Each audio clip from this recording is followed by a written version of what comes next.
dia a todos. Bom dia, doutora Vanessa. Bom dia. Doutora Ana, doutor Egberto. É um prazer ter todos aqui. E quero aproveitar para agradecer publicamente o convite da Vera Giglio. O ano passado estive com a Vera, que me falou sobre a segunda edição da Expo Quantic. Comentou comigo que haveria um painel sobre direito quântico e eu prontamente obedeci a Vera, porque é difícil falar não para a Vera, não é? Falei, Vera, estou contigo e estou super feliz de estar aqui no evento hoje participando desse painel tão importante. Nós vamos falar hoje sobre direito quântico, na companhia da doutora Ana Monteiro, advogada, doutora Vanessa Alfiero, juíza, e doutor Egberto, desembargador do Tribunal de Justiça de São Paulo. Eu vou me apresentar rapidinho. Eu sou Denise Brito, sou advogada na área de família, há 15 anos atuando como advogada no campo do direito de família, sou especialista em direito de família, pós-graduada e trabalho com mediação e conciliação. Montei minha advocacia para essa área. E o nosso tema hoje aqui do painel vai ser entrelaçamento quântico e histórias de transformação na justiça. Então quero abrir o painel antes de passar a palavra para os colegas aqui, contando de uma história de um encontro e um reencontro. Nem sempre eu fui advogada na área do direito de família. Eu comecei como advogada generalista, doutor Egberto, né? Trabalhando como advogada associada e fazendo aquela clínica geral que todo advogado já fez um dia. E um dia eu fui defender um caso de um cliente, foi o meu primeiro cliente na área do direito de família. E era uma ação de guarda, alimentos, regulamentação de visitas. E o meu cliente precisava visitar a filha na noite de Natal. Nós estávamos no mês de dezembro, bem pertinho do recesso forense.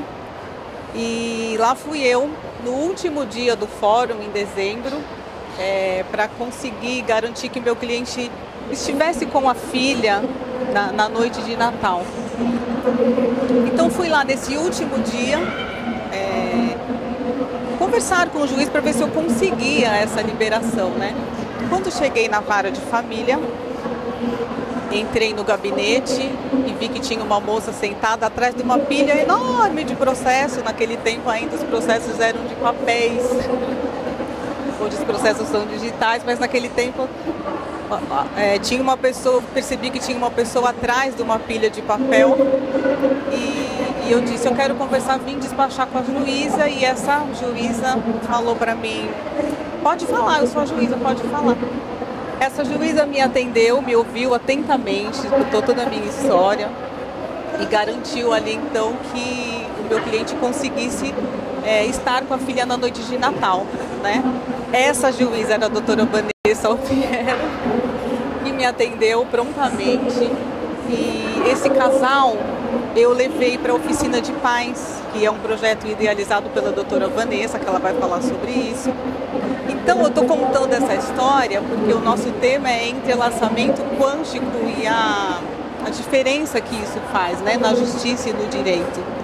E foi assim que eu me apaixonei pela área do direito de família e por essa advocacia transformadora, porque com esse casal, né, esses pais que eu acabei frequentando junto, eu conheci o trabalho da doutora Vanessa e eu conheci essa forma de condução dos processos de direito de família. E mudei totalmente o meu rumo. Me especializei no direito de família e decidi que eu seria advogada que trabalharia com mediação e conciliação e voltaria à minha advocacia para transformar a vida das pessoas e buscar esse equilíbrio social que é o que o direito quântico prega, né? Essa é a minha história, então essa é a minha história do entrelaçamento quântico. E assim abro a palestra e passo para o doutor Egberto, que vai abrilhantar agora o nosso evento com as histórias tão ricas que ninguém melhor do que o doutor Egberto, que fala sobre essa justiça restaurativa, para nos contar sobre isso. Obrigado. Denise, eu posso te dar um abraço primeiro? Tô seguindo aqui o meu corpo. São histórias, né, de direcionamento de vida, né, que a gente está vendo aqui. É realmente um entrelaçamento quântico. Gratidão, querido. Esse seu relato fez com que o coração vibrasse e nutrisse. Gratidão.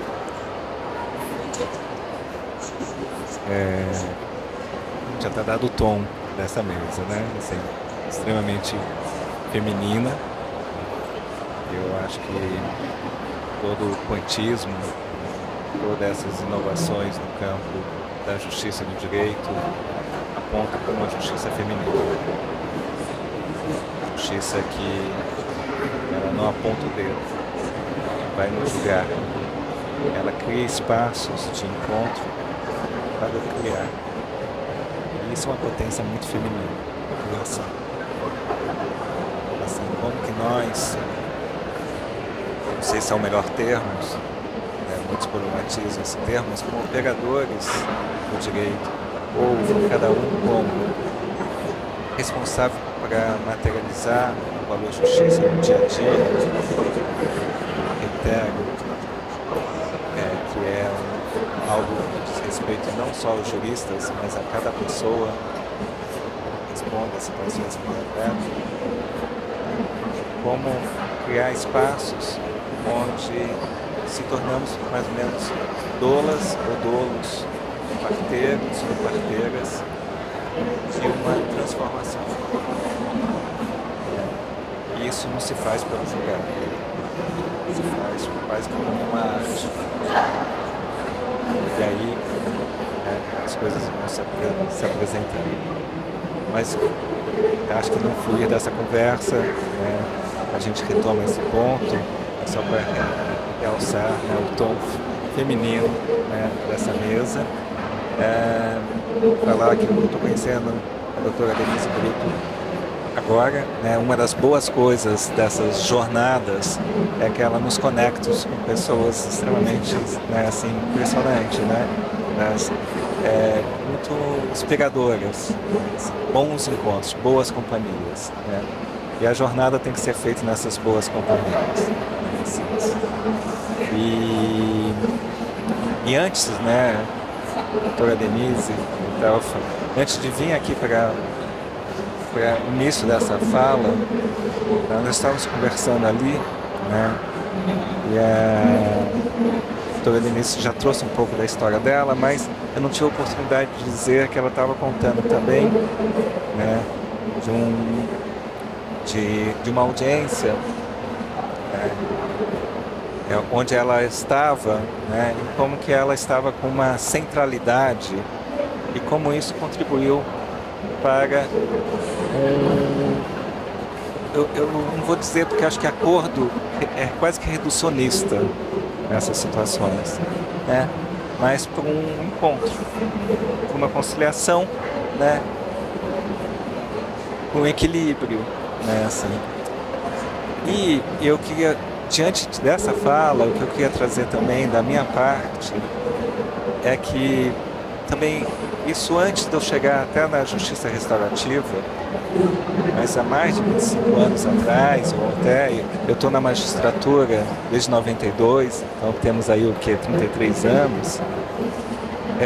Quando eu entrei na magistratura, quase que eu falei, gente, eu não sei se eu quero estar aqui, mas aos poucos eu fui me apaixonando muito, eu gosto muito desse ofício e procuro transformar, não transformar num sacrifício, mas num sacro ofício, assim. Mas uma das coisas que me chamou muita atenção, doutora Denise, foi como, quando eu estava mais centrado, quando eu meditava, eu me preparava, para uma audiência, e eu já falava, não, aqui não tem como sair um acordo, e como muitas vezes, isso do nada, vamos dizer, do nada entre aspas, acontecia um caminhar. E eu fui percebendo que isso também não era só assim do juiz, que eventualmente está numa posição dentro de estruturas hierárquicas, que pode né, tem uma irradiância mais quase impositiva. Mas também quando era um advogado ou advogada, às vezes era uma parte que tinha um espaço de fala, isso foi me chamando a atenção, como várias outras coisas também, inclusive do espaço físico e por aí afora, né? Então, quando a gente fala, né, desse compromisso com a justiça, não com julgar, com a justiça, isso passa também por um preparo integral de quem está nessa senda, né?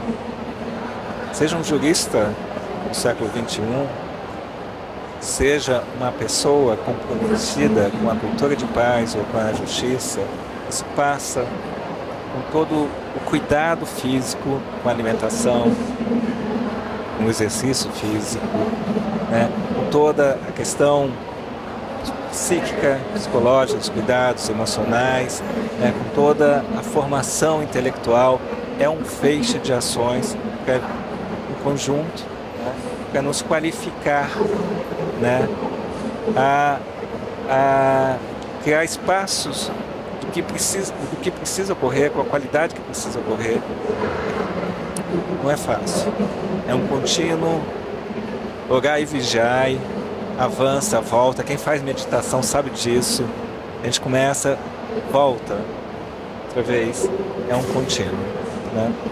Mas, por favor, aqui a gente combinou assim um diálogo. Se eu estiver me estendendo, já pode. Mas assim, e aí foi avançando nisso e problematizando muito, mas que nós estamos, nós, vou falar por mim, inserindo em estruturas hierárquicas, né? Baseado no poder sobre o outro, né? Todo respeito e muito reconhecendo todo o processo civilizatório, né?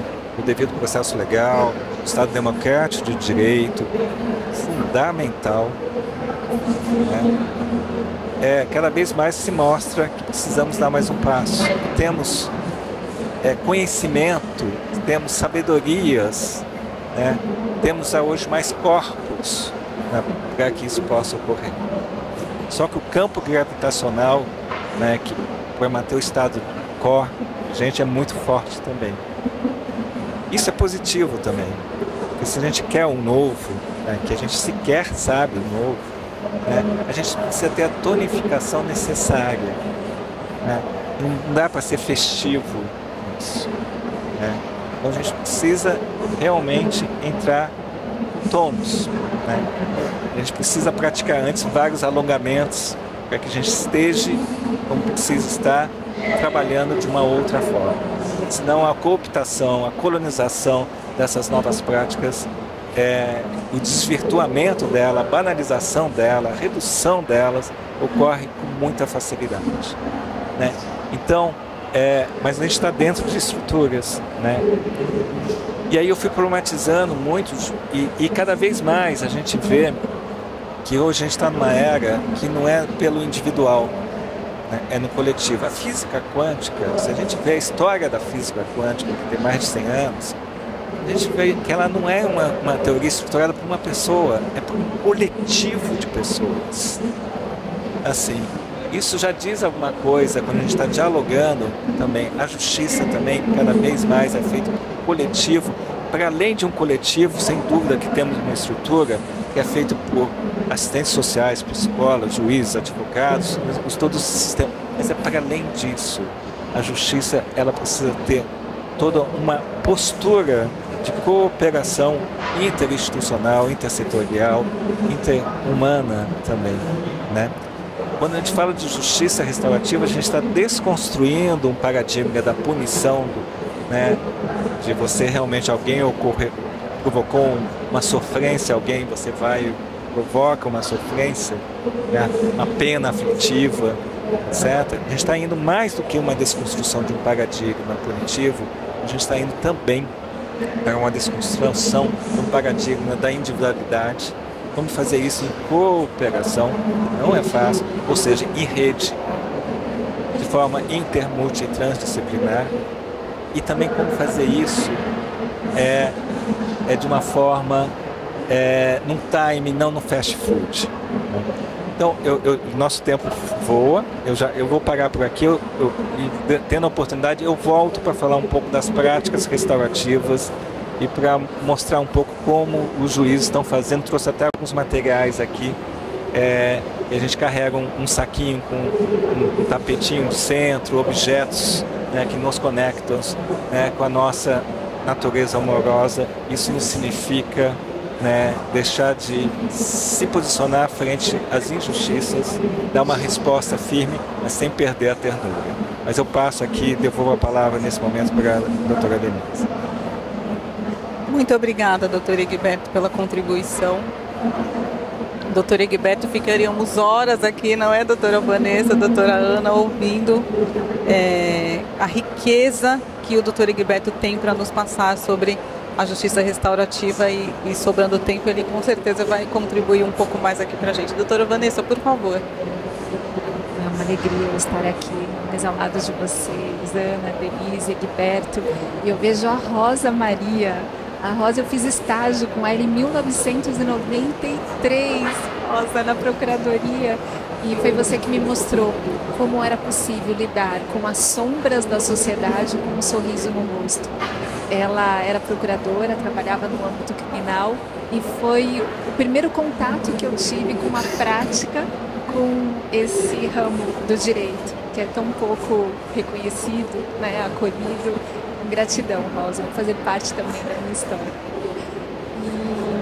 E minha vida é assim, ela é composta de histórias que vão nos nutrindo, que vão nos co-construindo, que vão nos estimulando, para que nós possamos vivenciar essa experiência humana. Somos todos seres espirituais, tendo uma vivência humana, e tanto a justiça restaurativa, a mediação, a educação parental, o direito quântico, são expressões dessa nossa vivência humana. Como nós podemos ter essa vivência humana da melhor forma possível, servindo o propósito que nós estamos querendo servir, que é a ampliação da nossa consciência, é desenvolver a nossa capacidade de amar. E são visões que nós vamos agregando, nós vamos encontrando pessoas afins que sentem, pensam da mesma forma, vamos nutrindo campos de consciência que também nos nutrem, e assim vamos caminhando. E, Egberto, realmente, o que é a justiça, o que é fazer justiça? E, ultimamente, eu tenho me perguntado muito, o que é ser e estar enquanto juíza? Qual é a minha função? Um ser humano que desenvolve a prática da justiça como profissão. Quando eu era pequena, meus pais me perguntavam, o que você quer ser quando crescer? E eu falava para o meu pai, eu quero ir para a África, eu quero salvar as pessoas, eu quero resgatar as pessoas, eu quero devolver a dignidade para as pessoas. E ele dizia, e por que você precisa ir tão longe para isso? E quando a gente percebe que a gente pode cumprir o nosso propósito e desenvolver a nossa espiritualidade na nossa vida diária, com os nossos amigos, a nossa família, com a nossa profissão. E é disso que se trata. E como queremos estar nesta prática jurídica? Como podemos colaborar para isso? E o primeiro passo, Egberto, ouvindo você, e essa é a minha caminhada, é curar as minhas próprias feridas, é olhar para as minhas humanidades, para as minhas imperfeições e acolhê-las. Porque enquanto eu não olho para essas minhas sombras, essas minhas feridas, eu vou projetar no outro.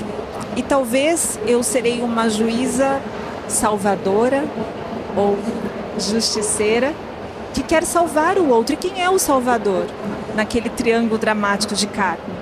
O salvador, no nível da aparência, é uma pessoa que tem uma empatia, que se coloca no lugar do outro, quer ajudar o outro, quer apoiar o outro.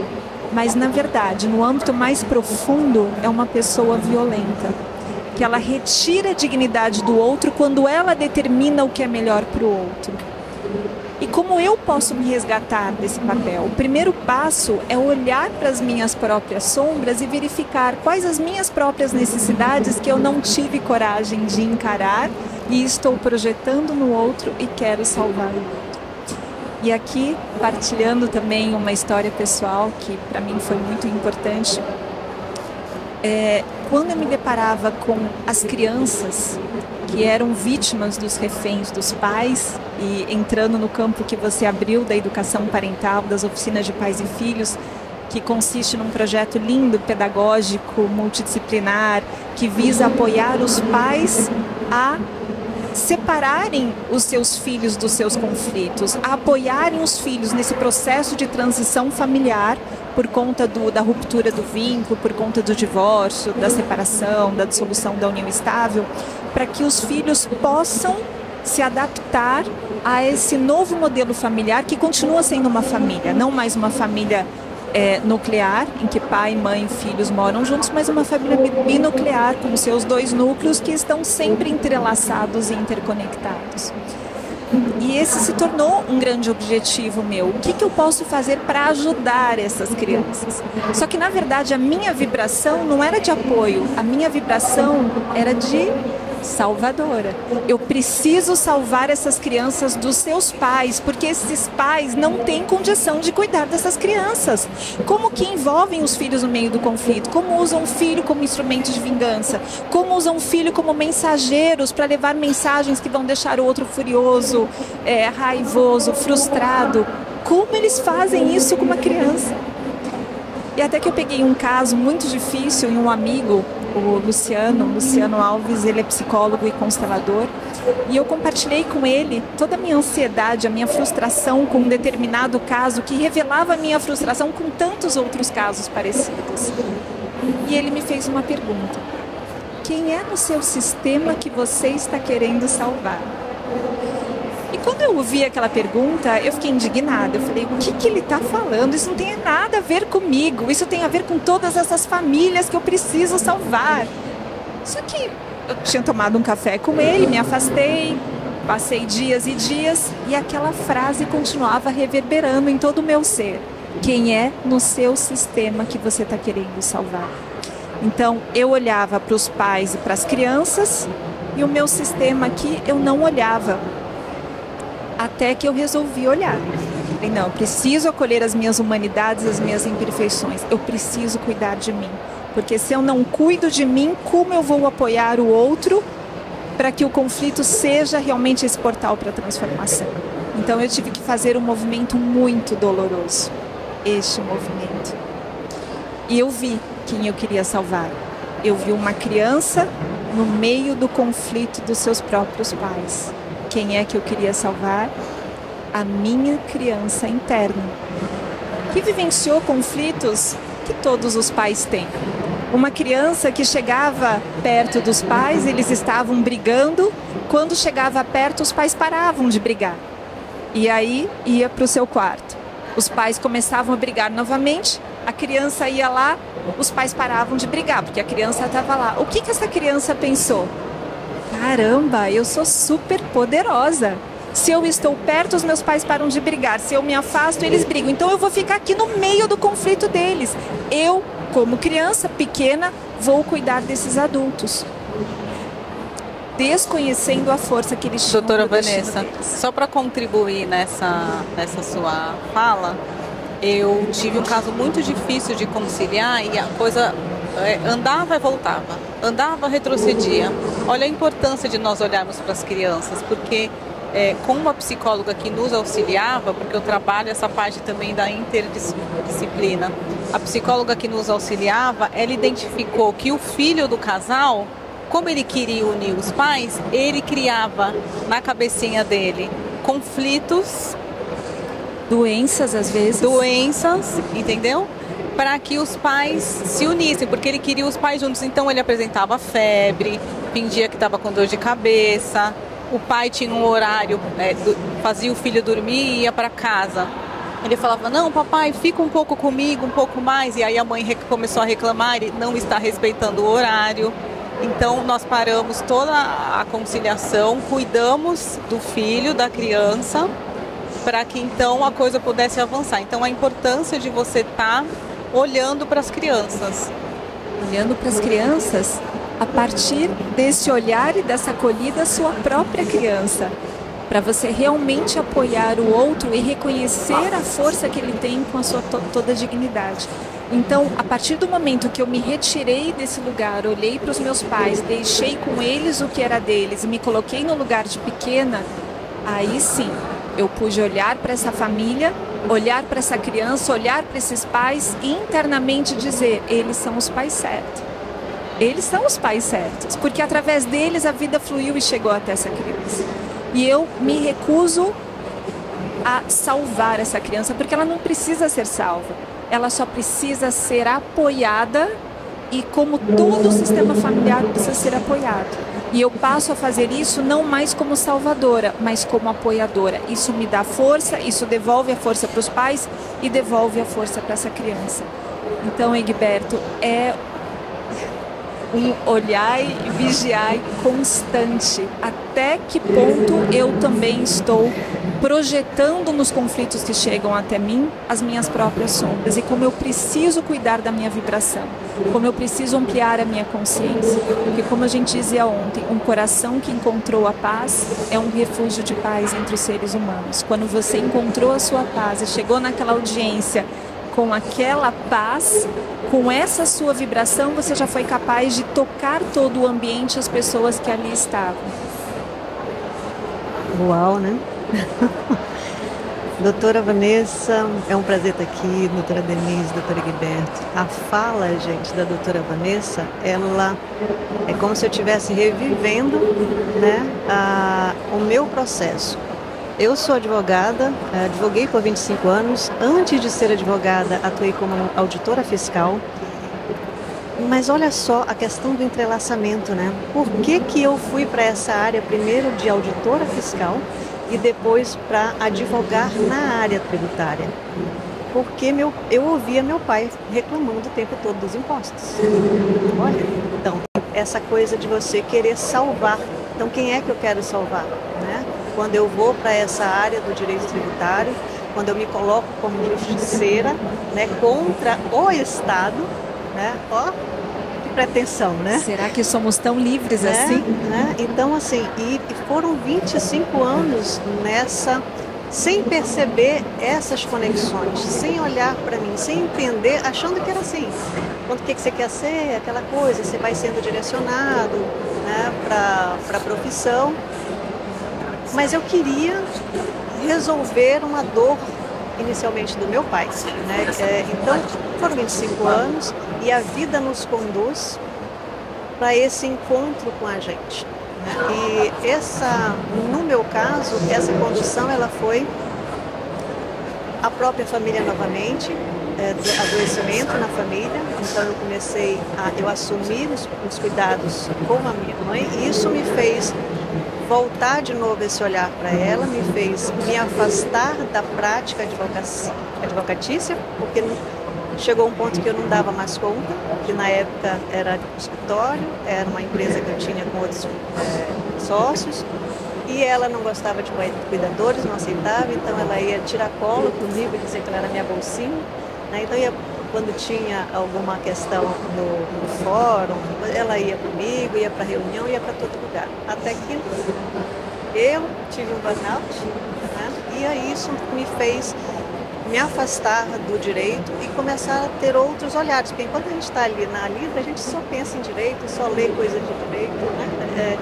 E aí eu comecei então a estudar toda essa área de física quântica, de neurociência, de epigenética e as leis da biologia para entender o que tinha acontecido, em princípio com a minha mãe, por que ela teve tudo que ela teve, né, adoecimento, e depois que ela faleceu, eu aprofundei ainda mais esses conhecimentos porque eu queria entender o que estava acontecendo comigo. E aí eu comecei a entender esse movimento sistêmico, esse entrelaçamento das situações. Passei, e é um processo contínuo, a gente está sempre, né, revisitando as dores, sempre. Mas, como a gente está falando de entrelaçamento quântico, né, no direito, isso me levou a achar que eu tinha deixado a advocacia e ido para a área da saúde, porque, na verdade, eu iniciei lá que eu realmente gostava era educação física, fiz a faculdade de educação física, depois fiz direito, administração de empresas, então assim. E aí passei um tempo achando que agora eu tinha me desvencilhado ou me afastado do direito, né? E agora eu era terapeuta. E como nada é separado, nada é estanque, depois eu comecei a entender que todo esse conhecimento poderia ser trazido para os conflitos. Assim como a gente pode trazer esses conhecimentos da física quântica, da neurociência e todos esses conhecimentos que permeiam, né, o direito, a justiça, com esse olhar sistêmico, quântico, de amor, ela é multidisciplinar. Então a gente não trabalha só com a lei, o direito em si, né, mas a gente vai além, e é por ele filosofia, conhecimentos de Bert Hellinger, e tantos outros que a gente tem conhecimento e estuda.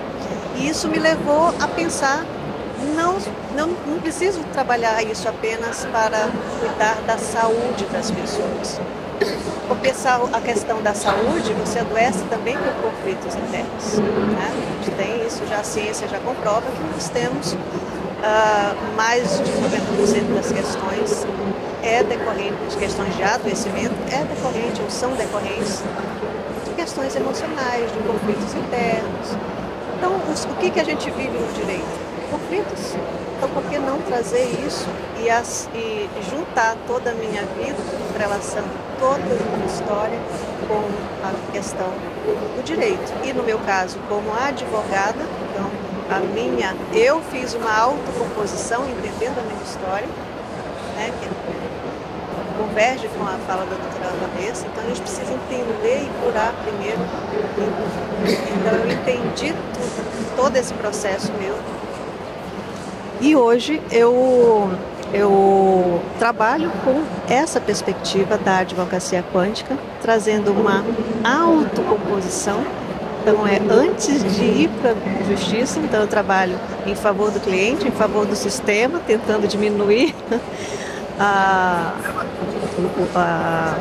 as pessoas que vão procurar o sistema judiciário, né, diminuir ali o índice de procura, fazendo com que as pessoas entendam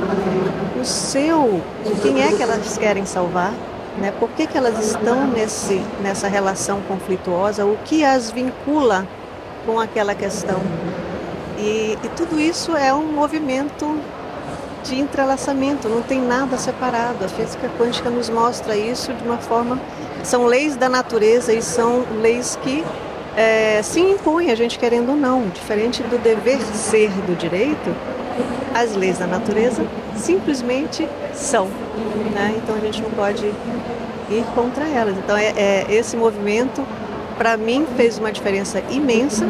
Eu saí dessa postura da justiceira, né, daquela advogada guerreira, lutando contra o Estado, né, na posição de advogada especialista, pós-graduada em direito tributário, não queria mais saber disso, para essa pessoa com amor que olha para o outro com uma outra perspectiva, querendo entender o que está dentro dessa pessoa, o que a vincula com essa questão que ela traz.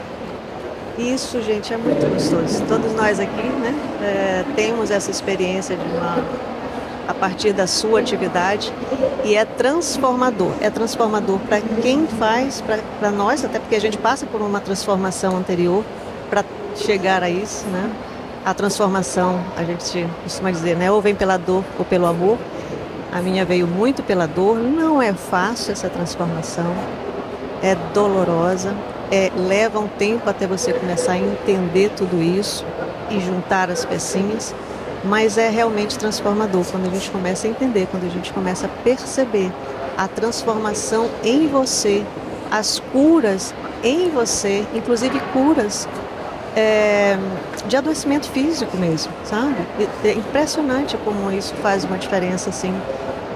E pode ser levado através do direito, através da advocacia, no meu caso, através, né, dos nossos queridos juízes que aqui estão, para melhorar essa cultura de paz, que no final das contas é o que todos nós queremos, né?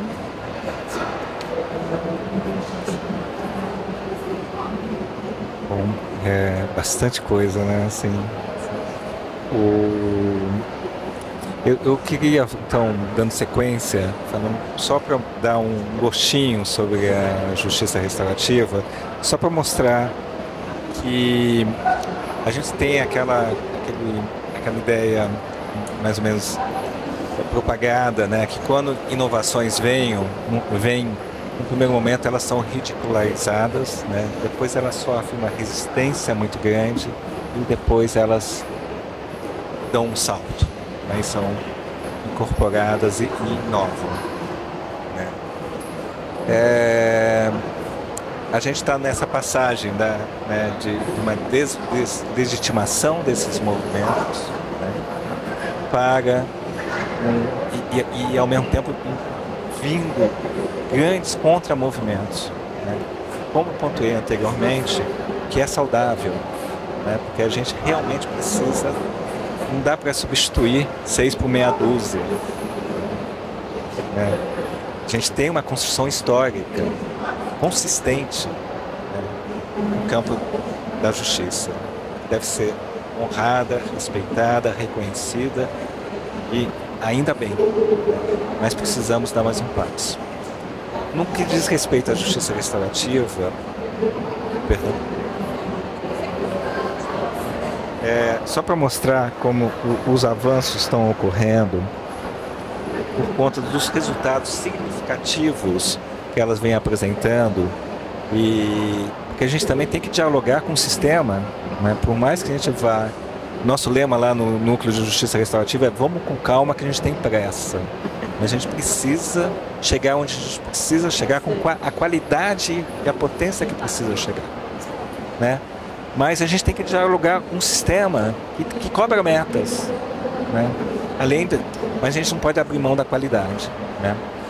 E aí a gente vai dialogando, mostrando, olha, práticas restaurativas reduzem mais de 70% a não reincidência. Tem um grau de satisfação de todos impactados, né? Seja aquilo que nós chamamos de ofensor, porque a gente desconstrói também essa nomenclatura que cria realidades, né? Menor infrator, né? Quer dizer, você já reduz a pessoa, né, na sua potência, enfim, por aí afora. O réu, né? E a gente sabe que quando a gente banaliza, Hannah Arendt já apontou onde é que a gente chega, né? Assim, então a gente vai desconstruindo tudo, também essa parte em nomenclatura, mas a gente vai mostrando, olha, como que isso cria campos de prevenção. Ações, por exemplo, teve um caso numa escola pública de bomba, né, no intervalo de aula.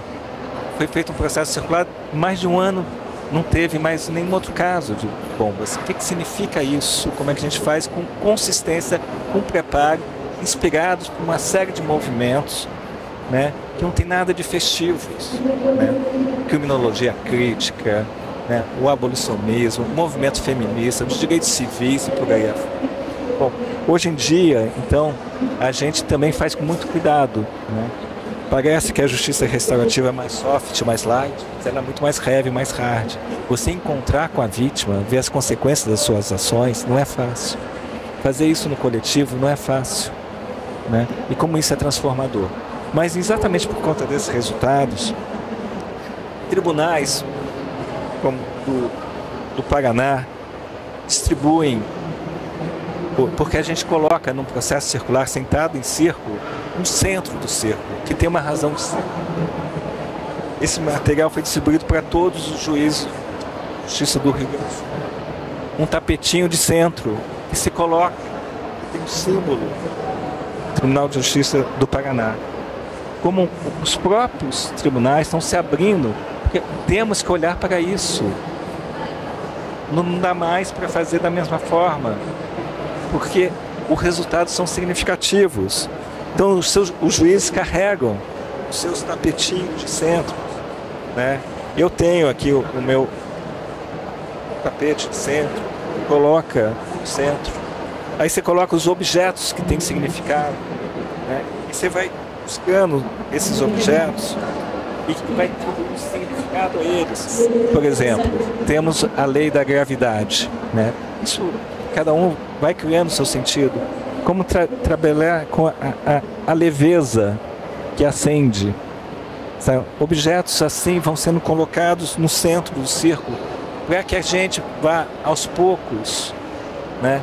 A gente precisa abordar algo que traumatizou, algo que impactou, ter uma conversa difícil, né?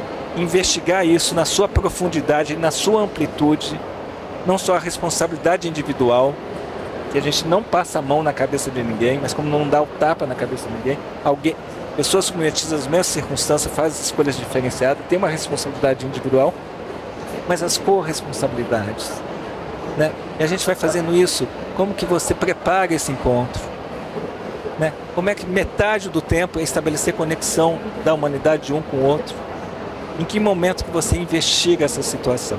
Então, isso vem ocorrendo, esses materiais, vão sendo distribuídos, né? Com muito questionamento, com muita resistência, mas não dá mais para fazer a mesma coisa de outra forma. Se a violência funciona, quer dizer, como você criar, então, se o Estado vem de cima para baixo, né, e de uma forma aflitiva, então como a gente tem autoridade para dizer, construir outras formas, a gente precisa mostrar como agentes públicos outras dinâmicas, e isso vem ocorrendo. Se vai demorar 5, 50 ou 500 anos para mudar esse paradigma, nós não sabemos. Mas a gente precisa também fazer com muito cuidado, esse orar e vigiar, porque não dá para ser na banalização. Volto a dizer, o campo coopta e quer fazer na quantidade, quer fazer formações, né, de fim de semana. Isso requer um preparo profundo de cada pessoa.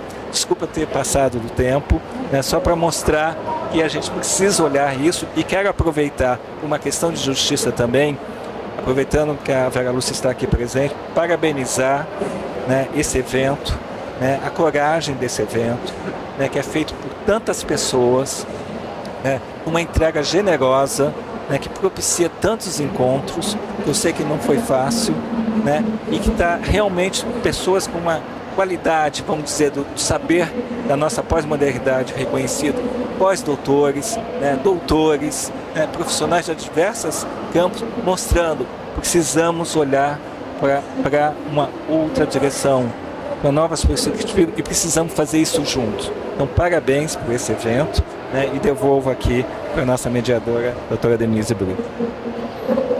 Doutor Egberto, muito obrigada pela contribuição.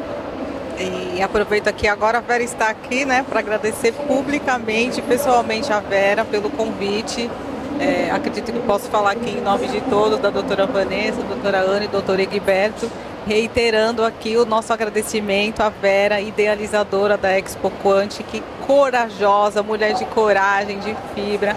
A Vera tem uma energia impressionante, incrível. Já falei aqui, Vera, vou repetir, ninguém fala não para a Vera, porque ela impulsiona com essa energia boa. E é como eu costumo falar, tudo é criado primeiro no mental, né? A Vera idealizou tudo isso aqui e o coração dela conseguiu co-criar e criar esse evento tão lindo, com tanta coisa bonita para a gente e importante, como o doutor Egberto falou. Precisamos de mais Veras, mais Egbertos, Vanessa, Ana, para conseguir mudar, e a gente vai aos pouquinhos, devagarinho, conscientizando e fazendo essa mudança tão importante na nossa parte aqui, que é na parte da justiça, né, do direito, e a Vera e todos os profissionais que estão aqui. Muito obrigada a todos que nos ouviram, obrigada pela presença do doutor Egberto, doutora Vanessa, doutora Ana. Obrigada. E ótima tarde a todos. Muito obrigada a todos.